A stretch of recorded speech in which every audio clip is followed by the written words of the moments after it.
आज मैं एक्सप्लेन करने वाला हूँ द एग्जॉर्सिस्ट बिलीवर फिल्म को। ये एक अमेरिकन सुपरनैचुरल हॉरर फिल्म होने वाली है जिसे दाविन गोल्डन ग्रीन ने डायरेक्ट किया है। ये फिल्म 1973 की क्लासिक द एग्जॉर्सिस्ट का डायरेक्ट सीक्वल होने वाला है। इस फिल्म में डीमन पोजीशन और रिलीजियस थीम्स को एक्सप्लोर किया गया है। इस फिल्म में दो लड़कियों के पोजीशन और उनके परिवारों की उन्हें बचाने की कोशिश को दिखाया गया है। तो आज हम इस मूवी की कहानी को समझते हुए एंडिंग में इसके कुछ थ्योरीज पर बात करेंगे। तो बिना देर किए मूवी की शुरुआत करते हैं। तो शुरुआत में हम एक विक्टोरिया नाम की औरत को देखते हैं जो समंदर साइड पर घूम रही होती है। अब विक्टोरिया एक शॉप के अंदर जाती है जहाँ पर उसे एक बच्चा मिलता है। वो बच्चा विक्टोरिया से कहता है अगर तुम मेरे साथ चलोगी तो हम तुम्हारे बच्चे के लिए प्रार्थना करेंगे। अब विक्टोरिया उस बच्चे के साथ चली जाती है। वो बच्चा विक्टोरिया को कुछ तांत्रिक लेडीज के पास लेकर जाता है। वो सभी तांत्रिक लेडीज मिलकर विक्टोरिया के बच्चे के लिए प्रार्थना करते हैं। इसके बाद विक्टोरिया अपने पति विक्टर के पास आ जाती है जो कि समंदर साइड पर फोटोज क्लिक कर रहा होता है। अब ये दोनों चर्च जाते हैं। चर्च जाने के बाद विक्टर विक्टोरिया से कहता है हम चर्च की बिल्डिंग के ऊपर चढ़कर इस शहर की फोटोज क्लिक करते हैं, लेकिन विक्टोरिया मना कर देती है। वो विक्टर से कहती है अब वो बहुत थक चुकी है इसलिए वो आराम करेंगी, तुम अकेले चले जाओ। अब विक्टर अकेला चला जाता है। विक्टोरिया अपने रूम पर आ जाती है और रूम में आने के बाद रेस्ट करने लगती है। अब विक्टोरिया अपने बेड पर आराम कर ही रही होती है तभी अचानक सब कुछ हिलने लगता है। विक्टोरिया को कुछ समझ नहीं आता। विक्टोरिया जब अपने कमरे से बाहर निकल कर देखती है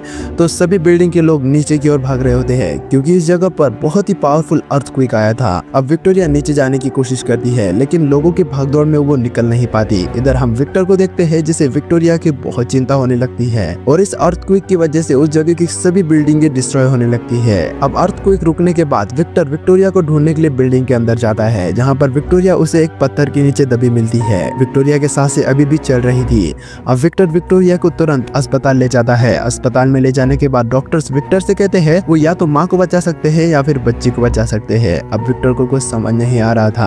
अब यहाँ से सीन कट हो जाता है और हमें 13 साल बाद का सीन दिखाया जाता है जहाँ पर हम विक्टर और उसकी बेटी एंजेला को देखते हैं। हाँ, उस समय विक्टोरिया उसकी बेटी को जन्म देते हुए समाप्त हो गई थी और बचपन से अब तक विक्टर ने ही उसकी बेटी का अच्छे से ख्याल रखा है। खैर, अब हम विक्टर और उसकी बेटी को देखते हैं जो कि ब्रेकफास्ट कर रहे होते हैं। अब एंजेला विक्टर से कहती है कल उसका मैथ चैंप टेस्ट है जिसके लिए वो अपने दोस्त के यहाँ पर पढ़ने के लिए जाना चाहती है। विक्टर कहता है जाओ लेकिन डिनर तक वापस आ जाना। तब एंजेला उसे कहती है वो वापस आ जाएगी। नाउ एंजेला अब विक्टर के पास जाती है। विक्टर किसी जानवर को खा रहा होता है जिसे देखकर एंजेला कहती है बेचारा जानवर। वो इतना कहकर विक्टर से उस जानवर को छीनती है और अपने रूम के अंदर चली जाती है। विक्टर उससे कहता है हमें लेट हो रहा है तो हमारे पास इस सब का टाइम नहीं है, लेकिन एंजेला अपने रूम में जाकर छुप गई थी। अब विक्टर उसे अपने रूम में देखने के लिए जाता है तो उसे एंजेला नहीं दिखाई देती, इसलिए वो वापस चला जाता है। अब हम वही दरवाजे के पीछे एंजेला को देखते हैं जो कि विक्टर को देखने लगती है। तभी विक्टर उसके पीछे से आता है और एंजेला को डरा देता है। इसी तरह विक्टर ने एंजेला का हमेशा से ही ध्यान रखा है। अब दोनों ही तैयार हो जाते हैं और अपने अपने काम पर जाने के लिए निकल जाते हैं। एंजेला विक्टोरिया का स्कार्फ लेकर स्कूल जा रही थी लेकिन उससे विक्टर वो स्कार्फ ले लेता है और उससे कहता है ये उसके लिए बहुत ज्यादा कीमती है। अब भले ही विक्टर ने एंजेला का हर तरह से ख्याल रखा हो लेकिन फिर भी वो एक माँ का प्यार उसे नहीं दे सकता।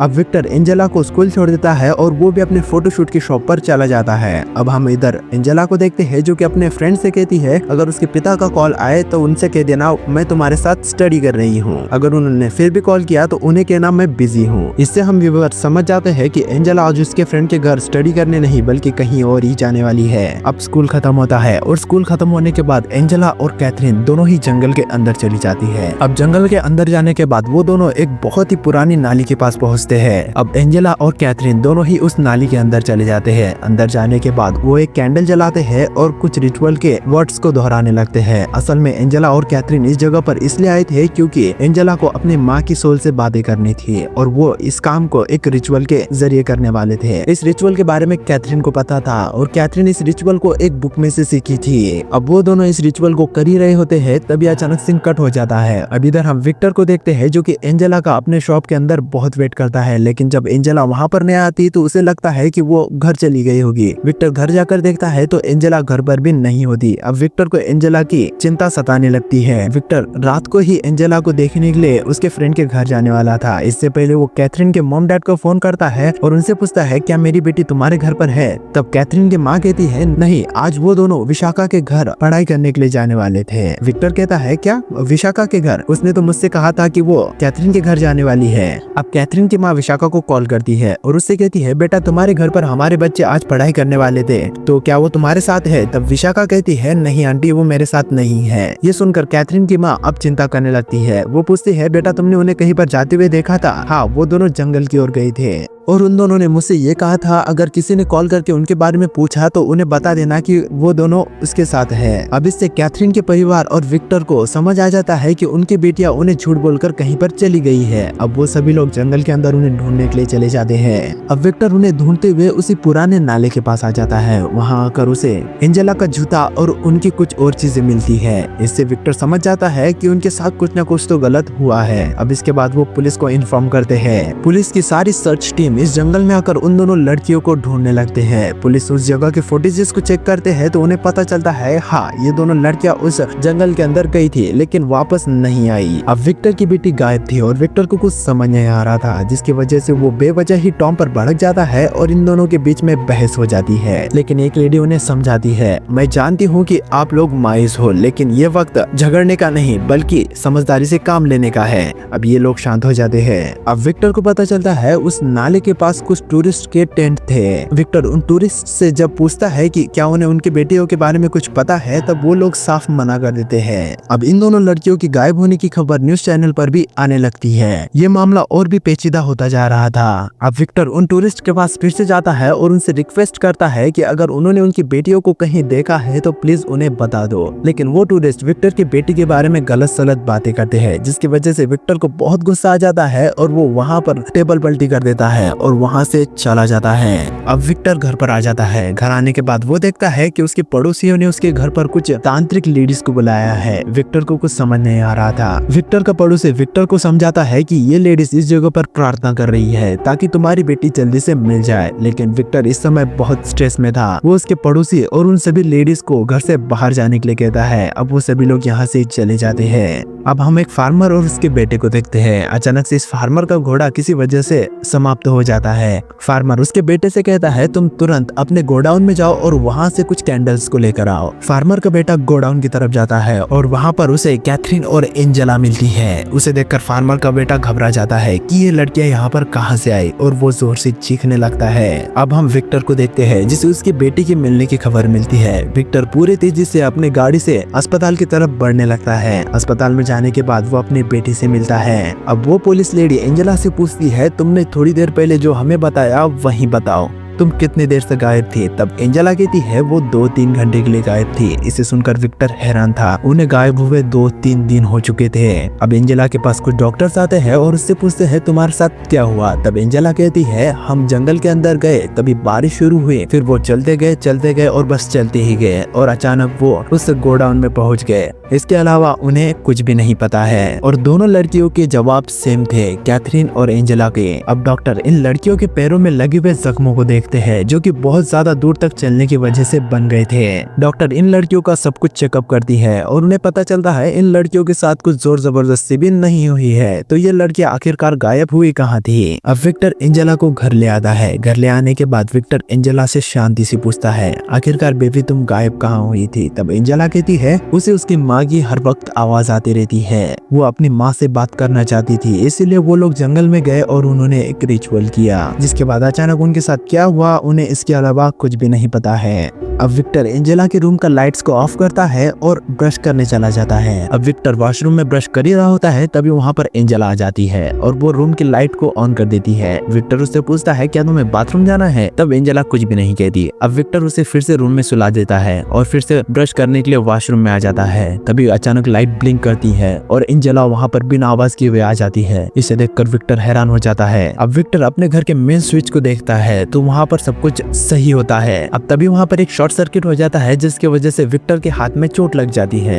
अब सुबह हो जाती है और विक्टर अपने और अपने बेटी के लिए ब्रेकफास्ट तैयार करता है। अब विक्टर एंजेला को उठाने के लिए उसके रूम के अंदर जाता है। अब रूम के अंदर जाने के बाद विक्टर को एंजेला के बेड से बहुत ही गंदी बदबू आने लगती है, जिसके बाद विक्टर एंजेला को वॉशरूम में लेकर जाता है और उससे टब में नहाने के लिए कहता है। अब विक्टर एंजेला के रूम में आता है और उसके बेड को देखने लगता है। तभी विक्टर को टब से पानी नीचे गिरने का आवाज आती है। वो तुरंत वॉशरूम वॉशरूम की तरफ भागते हुए जाता है और वो वहाँ जाकर देखता है तो टब में बहुत ही गंदा पानी आ जाता है। विक्टर को कुछ भी समझ नहीं आ रहा था और तो और एंजेला भी गायब होती है। विक्टर एंजेला को घर में ढूंढने लगता है। अब तभी पीछे से एंजेला आती है और वो अपनी माँ के स्कार्फ को विक्टर के सर पर डालती है और पूरी ताकत से विक्टर के सर को बेड के पैर को मारती है। अब एंजेला उस रूम से बाहर चली जाती है और रूम का दरवाजा लगा लेती है। विक्टर उठता है और एंजेला को देखने के लिए जाता है। एंजेला जमीन पर गिर जाती है और तड़पने लगती है। विक्टर तुरंत उसे अस्पताल ले जाता है। अस्पताल ले जाते हुए एंजेला बहुत ही अजीब तरीके से बिहेव करने लगती है। विक्टर को कुछ समझ नहीं आ रहा था।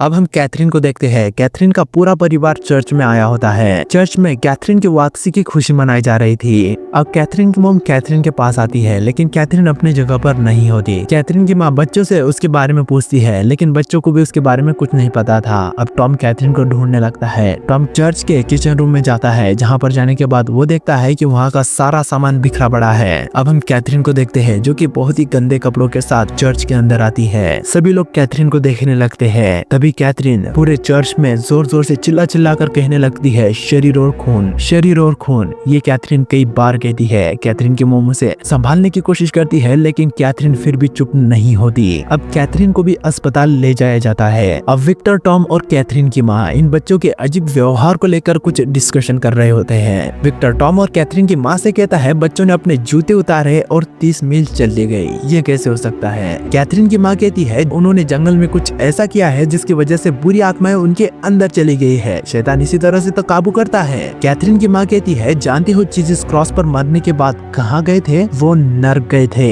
उन्होंने वहाँ पर शैतान पर अपना कब्जा जमाया और 3 दिन बाद लौटकर वापस आ गए, बिल्कुल हमारी बेटियों की तरह। अब विक्टर कहता है, दोनों लड़कियां नर्क गई थी, वहाँ पर जाकर उन्होंने अपने पैर जलाए और शैतान ने उन पर काबू कर लिया। टॉम कहता है, इन लड़कियों ने कुछ न कुछ तो जरूर नास्तिक किया है, जिसकी वजह से ये सब कुछ हो रहा है। ये लोग नर्क से कुछ न कुछ लेकर जरूर आई है। विक्टर को इनकी बातों पर भरोसा नहीं हो रहा था। वो टॉम से कहता है, तुम आराम कर लो। अब हम एक नन को देखते हैं, जो कि एंजेला का टेम्परेचर चेक करने की कोशिश करती है, लेकिन एंजेला पर टेम्परेचर डिवाइस काम ही नहीं करता। नन को ये बहुत अजीब लगता है। तभी अचानक एंजेला उठ जाती है और वो नन की कुछ ऐसे बुरे पास्ट के बारे में बताने लगती है, जिसकी वजह से वो नन बहुत ज्यादा घबरा जाती है। अब यहाँ से सीन कट हो जाता है और हम उसी नन को देखते हैं, जो कि विक्टर के पास एक किताब लेकर जाती है। नन विक्टर से कहती है, तुम इस किताब को पढ़ो। इस किताब को पढ़ने के बाद तुम्हें एंजेला के बारे में कुछ ऐसे सवालों के जवाब मिलेंगे जिनके बारे में डॉक्टर्स भी तुम्हें नहीं बता सकते। अब विक्टर उस किताब को लेकर चला जाता है। अब विक्टर इन सब बातों पर भरोसा नहीं करता था, लेकिन उसने एंजेला के लिए उस किताब को भी पढ़ा और उसी सच में उस किताब में कुछ ऐसी बातें पता चली जिनके बारे में डॉक्टर्स भी नहीं बता सकते थे। उसने सारे सबूतों को इकट्ठा किया और फिर उसे एक कड़ी जुड़ती हुई दिखाई दी। इसके बाद विक्टर ने उस किताब को लिखने वाली क्रिस मैकवीन के बारे में पता करने की कोशिश की। विक्टर ने क्रिस का पता करने के लिए उसके कई सारे दोस्तों की मदद ली और फाइनली विक्टर ने क्रिस को ढूंढ निकाला। विक्टर क्रिस के पास गया और क्रिस को उसने अपनी सारी सिचुएशन समझाई। तब क्रिस कहती है, उसकी एक बेटी थी जो कि एक शैतान के जरिए श्रापित हो चुकी थी। उसने उसकी बेटी को बचाने के लिए अपने पूर्वज के सारे तौर तरीके अपनाए, लेकिन फिर भी वो अपनी बेटी को नहीं बचा पाई। इसके बाद उसने एक्सोर्सिज्म के बारे में और भी सीखा और फिर उस पर एक किताब भी लिखी, जो कि विक्टर ने अभी अभी पढ़ी थी। अब विक्टर क्रिस को अपनी बेटी एंजेला के पास लेकर जाता है। क्रिस वहाँ जाती है और वहाँ पर उनकी मुलाकात फादर मैडॉक्स से होती है, जो कि विक्टर को बेटी को बचाने के लिए वहाँ पर आया था। अब क्रिस कहती है, दूसरी वाली लड़की कहाँ पर है? तो विक्टर कहता है, वो अपने घर पर है। क्रिस कहती है, उसे अपने घर पर नहीं होना चाहिए। अब इसके बाद विक्टर और क्रिस दोनों ही कैथरीन के घर जाते हैं। वहाँ जाने के बाद क्रिस कैथरीन को ढूंढने लगती है, लेकिन घर में कैथरीन उसे कहीं भी दिखाई नहीं देती। अब फाइनली क्रिस को कैथरीन मिल जाती है। क्रिस कैथरीन के पास जाती है। कैथरीन क्रिस को बहकाने की कोशिश करती है। कैथरीन क्रिस से कहती है, अगर तुम चाहो तो मैं तुम्हारे बेटी को वापस ला सकती हूँ, बस तुम एक बार मांग के देखो। लेकिन क्रिस कहती है, उसे कुछ भी नहीं चाहिए, बस तुम निकलो यहाँ से। अब अचानक से कैथरीन बहुत ही अजीब बर्ताव करने लगती है। वो बेड पर गिर जाती है और तड़पने लगती है। अब क्रिस को कुछ भी समझ नहीं आ रहा था। क्रिस कैथरीन को कई बार हुक्म देती है कि तुम इस लड़की को छोड़ दो, इसे जाने दो। अब कैथरीन एक कोपचे में जाकर बैठ जाती है। क्रिस कैथरीन को शांत करती है और उसे बेड पर बिठाती है और उसे समझाती है। तब कैथरीन कहती है, वो बुरी आत्मा नहीं है, यहाँ पर कोई बुरा नहीं है। अब इतना कहती ही कैथरीन वहीं से एक क्रॉस उठाती है और क्रिस के दोनों आंखों में घुसा देती है, जिसकी वजह से क्रिस जोर जोर से चीखने लगती है। उसके चीखने की आवाज विक्टर सुनता है और उसे देखने के लिए कमरे के अंदर जाता है। विक्टर क्रिस को किसी तरह से उस कमरे से बाहर निकलता है और उसे एम्बुलेंस में बिठाया जाता है, जिसके बाद उसे अस्पताल ले जाया जाता है। अब कैथरीन भी शांत हो चुकी थी। इस हादसे के दौरान क्रिस अपनी दोनों आंखें खो देती है। अब हम फादर मैडॉक्स को देखते हैं जो कि चर्च में अपील करता है कि उन दोनों लड़कियों के लिए एक्सोर्सिज्म करना चाहिए। इधर हम विक्टर को देखते हैं जिसे कुछ भी समझ नहीं आ रहा था कि उसे क्या करना चाहिए। तब विक्टर को याद आता है जब उसकी बेटी गायब हुई थी तो उसके पड़ोसी ने उसके घर पर कुछ तांत्रिक महिलाओं को बुलाया था और वो महिला ही उसकी अब मदद कर सकती है। अब विक्टर उसकी पड़ोसी को कॉल करता है और उससे पूछता है वो औरतें उसे कहाँ मिलेगी। अब विक्टर को उस औरत का पता मिल जाता है, इसका नाम डॉक्टर बिहाइव होता है। विक्टर उस औरत के पास जाता है और उस औरत से कहता है आप ही मेरी आखिरी उम्मीद हो और आप ही हमारी मदद कर सकते हो। अब डॉक्टर बिहाइव विक्टर के घर आती है और वो फर्श पर कुछ मंत्रों से बना एक सर्कल बनाती है और विक्टर से कहती है हमें उन दोनों लड़कियों को यहाँ पर लाकर बांधना होगा। बेसिकली वो लोग आज इस घर में इन दोनों लड़कियों को बचाने के लिए एक्सोर्सिज्म करने वाले थे। डॉक्टर बिहाइव एक्सोर्सिज्म के बाकी रस्मों को देखने लगती है। इधर हम विक्टर और उसके दोस्त को देखते हैं जो कि उस सर्कल के अंदर दो कुर्सियों को कील की मदद से लॉक कर देते हैं, जिसकी वजह से ये कुर्सी उन दोनों लड़कियों के बिठाने के बाद हिले ना। अब वहाँ पर फादर मैडॉक्स आता है जो नन से कहता है मैंने इन दोनों लड़कियों के बारे में कम्युनिटी से बात की थी, लेकिन उनका जवाब आया कि इस समय इन दोनों लड़कियों की मदद सिर्फ एक साइकाइट्रिस्ट ही कर सकता है। अब नन कहती है तुम जानते हो कि उससे कोई फायदा नहीं होने वाला, लेकिन फादर मैडॉक्स कहता है मैं तुम्हारी कोई मदद नहीं कर सकता। अब फादर मैडॉक्स उनकी मदद करने के लिए उन्हें एक बुक देता है जिस बुक के अंदर एक्सोर्सिज्म के बारे में सब कुछ लिखा था। फादर मैडॉक्स नन को एक क्रॉस भी देता है जो इस एक्सोर्सिज्म में उनकी मदद करेगा। अब ये सभी लोग उन दोनों लड़कियों को उस सर्कल के अंदर लाकर बांध देते हैं। अब डॉक्टर बिहाइव इस एक्सोर्सिज्म की शुरुआत करती है। नन को फादर मैडॉक्स ने जैसा कहा था नन वैसे ही करने लगती है। वो पछताने वाली प्रार्थना को पढ़ने लगती है। अब ये दोनों लड़कियां उठ जाती है। इस प्रार्थना की वजह से इन दोनों लड़कियों को दर्द होने लगता है। डॉक्टर बिहाइव भी नन के साथ मिलकर इन लड़कियों को बचाने की पूरी कोशिश करती है। अब इस एक्सोर्सिज्म की वजह से लड़कियों की हालत बहुत खराब होने लगती है और उनकी धड़कनें धीमी हो जाती है, जिसकी वजह से ये लोग एक्सोर्सिज्म के बीच में ही ब्रेक ले लेते हैं। अब ये लोग थोड़ी देर रुककर फिर से एक्सोर्सिज्म की शुरुआत करते हैं। अब इस एक्सोर्सिज्म के दौरान इन दोनों लड़कियों के मुंह से गंदी भाप निकलने लगती है। अब डॉक्टर बिहाइव आग जलाती है और वो भाप उस आग में जाकर खत्म हो जाती है। अब विक्टर अपने घर के बाहर आता है। वहाँ पर उसे फादर मैडॉक्स दिखाई देता है जो कि इन सभी लोगों के लिए गाड़ी में ही बैठकर प्रार्थना कर रहा था। अब विक्टर उसके पास आता है और उससे कहता है अब प्रार्थना करने से कुछ नहीं होगा, हमें लड़ना होगा। अब विक्टर घर के अंदर आ जाता है। घर के अंदर आने के बाद जीसस क्राइस्ट से प्रार्थना करने लगता है। अब यहाँ पर एंजेला विक्टर की एक सच्चाई रिवील करती है। एंजेला विक्टर से कहती है तुम्हें मेरी जरूरत नहीं थी,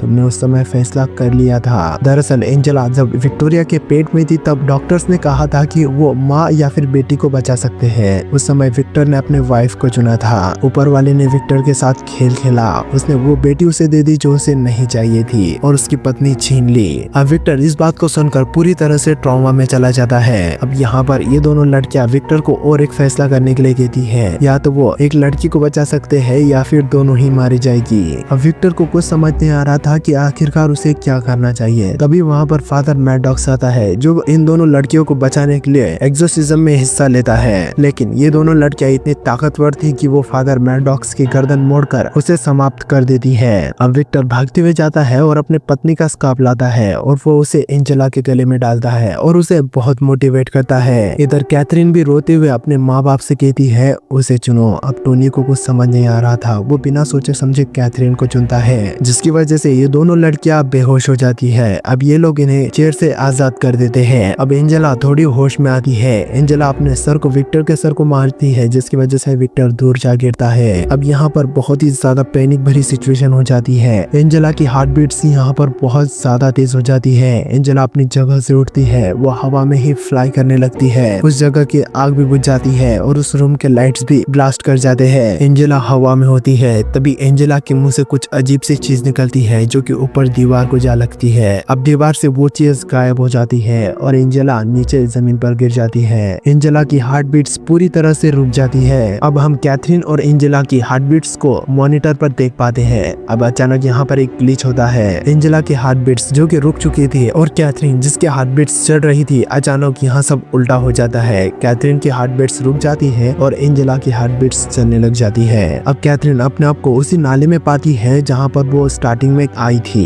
अब इस नाले के अंदर कुछ अजीब आत्माएं कैथरीन को पानी के अंदर खींच लेती है, जिसकी वजह से कैथरीन समाप्त हो जाती है। इधर हम एंजेला को देखते हैं जो फिर से होश में आ जाती है। अब ये सभी लोग कैथरीन को बचाने की पूरी कोशिश करते हैं, ये लोग उसे शॉक भी देते हैं, लेकिन उसका कैथरीन पर कोई असर नहीं होता। यहाँ पर क्लियरली कैथरीन समाप्त हो चुकी थी। अब कुछ टाइम बीतता है और विक्टर और एंजेला अपनी नॉर्मल लाइफ जीने लगते हैं। इधर हम कैथरीन के माता पिता को देखते हैं जिन्हें उनकी बेटी के खोने का बहुत ज्यादा अफसोस था। मूवी के लास्ट सीन में हम क्रिस को देखते हैं जिसकी बेटी उसके पास फिर से लौट आती है और इसी के साथ ये मूवी यहीं पर ही खत्म होती है।